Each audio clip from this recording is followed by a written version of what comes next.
নমস্কার বন্ধুরা, শস্যবস্ত রান্নাঘরের পক্ষ থেকে আপনাদের সবাইকে জানাই স্বাগত। আজকে বানাবো মুরগি মাংসের ঝোল। মুরগি মাংস ঝোল আপনারা বাড়িতে কম বেশি সবাই বানিয়ে থাকেন। আমার স্টাইলে বানিয়ে দেখবেন রেস্টুরেন্টের মতো স্বাদ পাবেন। রেস্টুরেন্টে গিয়ে মুরগির ঝোল খেতে যেমন হয় ঠিক একই রকমভাবে এই মুরগির ঝোলটা বানিয়ে খেয়ে দেখবেন একই রকম লাগবে। চলুন রান্নাঘরে ফিরে যাই।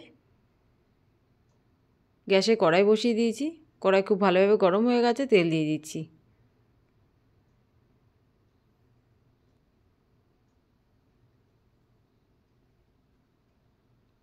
এবার দিয়ে দিচ্ছি গোটা গরম মশলা আর তেজপাতা ফোড়ন দিলাম। দিয়ে দিলাম পেঁয়াজ বাটা। পেঁয়াজ বাটা দিয়ে অনেকক্ষণ কষাতে হবে যেন পেঁয়াজটা কাঁচা গন্ধটা না থাকে।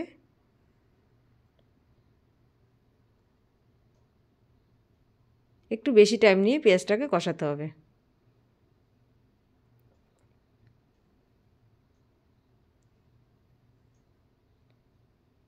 আর মশলা আপনারা যত বেশি কষাবেন মাংসের স্বাদ ততটাই ভালো হবে।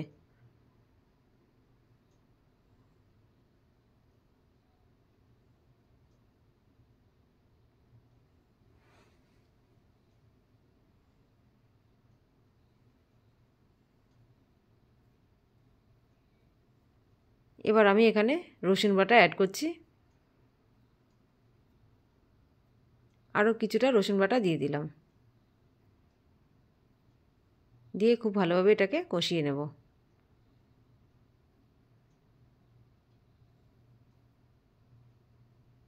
এবার দিয়ে দেব টমেটো পেস্ট।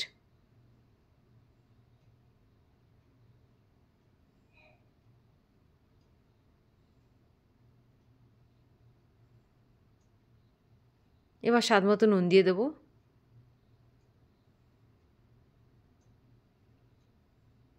পরিমাণ মতন হলুদ দিয়ে দেবো।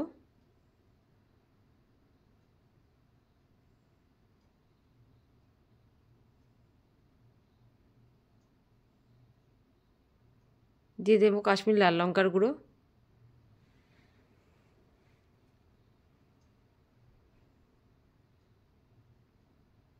মশলাটাকে খুব ভালোভাবে কষাবো।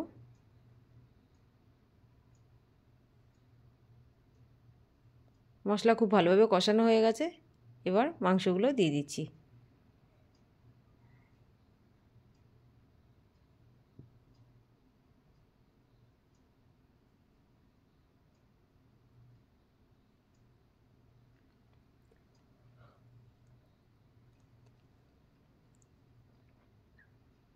মাংসগুলো দেওয়ার পরে খুব ভালোভাবে এটাকে কষাবো।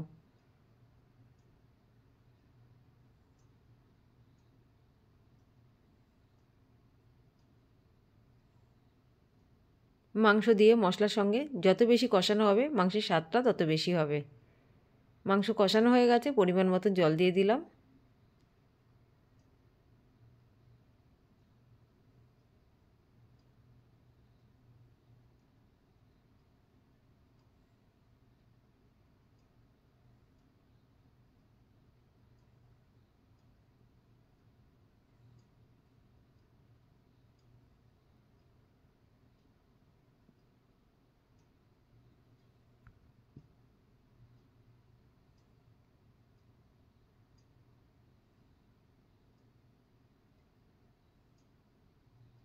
ঝোল দেওয়ার পরে মাংস খুব ভালোভাবে ফুটছে।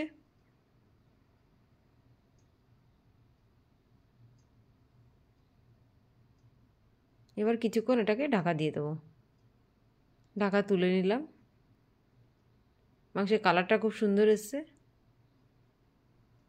এবার দিয়ে দেবো জিরে গুঁড়ো।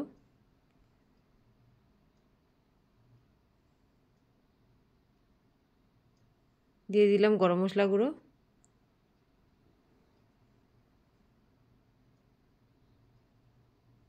আর একটু গরম মশলা গুঁড়ো অ্যাড করলাম।